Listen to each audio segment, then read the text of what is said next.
Warahmatullahi wabarakatuh. Alhamdulillah, hari ini kita masih diberi kesehatan dan kesempatan oleh Allah untuk bisa memaparkan materi di dalam mata kuliah karya ilmiah dengan dosen pengampu Ibu Nur Hafiza MPD PhD.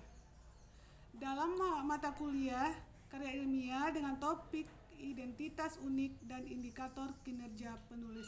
Mudah-mudahan pemaparan pada hari ini bermanfaat bagi teman-teman. Baik teman-teman, identitas unik dan indikator kinerja penulis. Di bab satunya ada pendahuluan. Di dalam latar belakang masalah, setiap jurnal memiliki sistematika penulisan sesuai dengan gaya selingkung yang berbeda-beda. Gaya yang selingkung adalah gaya khas suatu jurnal yang sifatnya konsisten dan tetap. Setiap gaya penampilan dan gaya penulisan yang biasanya tercantum sebagai pedoman penulisan jurnal tersebut. Gaya penampilan meliputi karakter, huruf pada nama jurnal, ukuran kertas, dan lain-lainnya yang pada pokoknya dapat kita kenali secara sekilas. Gaya selingkung merupakan salah satu identitas dan karakteristik yang menjadikan suatu jurnal dapat dikenal dan memiliki ciri khas. Di dalam rumusan masalah pada makalah ini adalah yang pertama, bagaimana identitas unik penulis karya ilmiah. Yang kedua, saya mengambil di sini bagaimanakah indikator kinerja penulis karya ilmiah. Di bagian tujuannya, tujuan makalah ini adalah untuk mengetahui identitas unik penulis karya ilmiah. Selanjutnya yang kedua, untuk mengetahui indikator kinerja penulis karya ilmiah.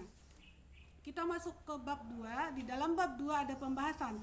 Yang pertama, pengertian identitas unik penulisan karya ilmiah. Identitas berasal dari kata identity yang berarti ciri-ciri, tanda-tanda atau jati diri yang melekat pada seseorang atau sesuatu yang membedakannya dengan yang lain. Dalam arti terminologi antropologi, identitas adalah sifat khas yang menerangkan dan sesuai dengan kesadaran diri, golongan, kelompok, komunitas, atau negaranya sendiri. Di bagian B, di sini ada indikator kinerja penulis karya ilmiah. Indikator kinerja penulis saat ini bukan hanya berapa banyak jumlah publikasi, tetapi berapa banyak jumlah sitasi, dari mana saja kita disitasi. H-index, berapa indeks diterbitkan di jurnal yang terindeks di lembaga mana. Indikator keterangan, disitasi jumlah artikel yang dijadikan kutipan dan ditulis oleh artikel lainnya sebagai referensi, jumlah artikel yang dikutip dari beberapa artikel yang dimiliki seorang peneliti. Yang kedua, impact factor. Impact factor merupakan indikator banyaknya situasi dan bukan mutunya, sehingga tidak dapat digunakan untuk menilai mutu penelitian. Mengintegrasikan jurnal, penulis, dan aplikasi sehingga mudah ditelusuri. Yang ketiga, profil Google Scholar.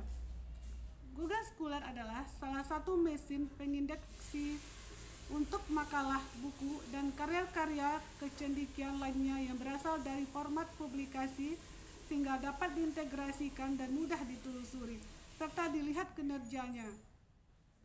Yang keempat, Scopus.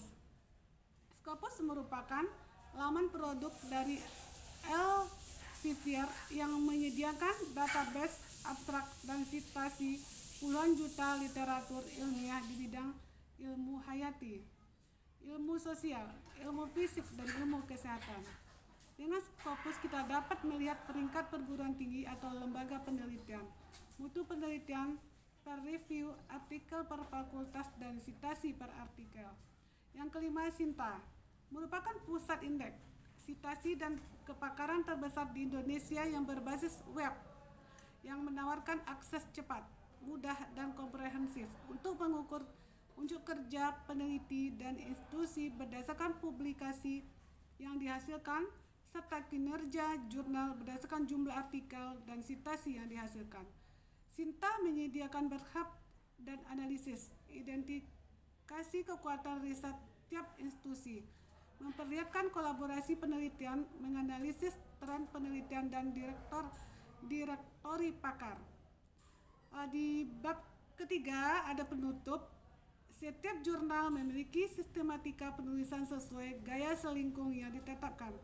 Secara garis besar, artikel yang dalam sebuah jurnal ini perlu ditulis dengan sistematika yang berbeda agar para pembaca jurnal dapat segera mengenali jenis artikel yang dibacanya secara cepat dari sistematika.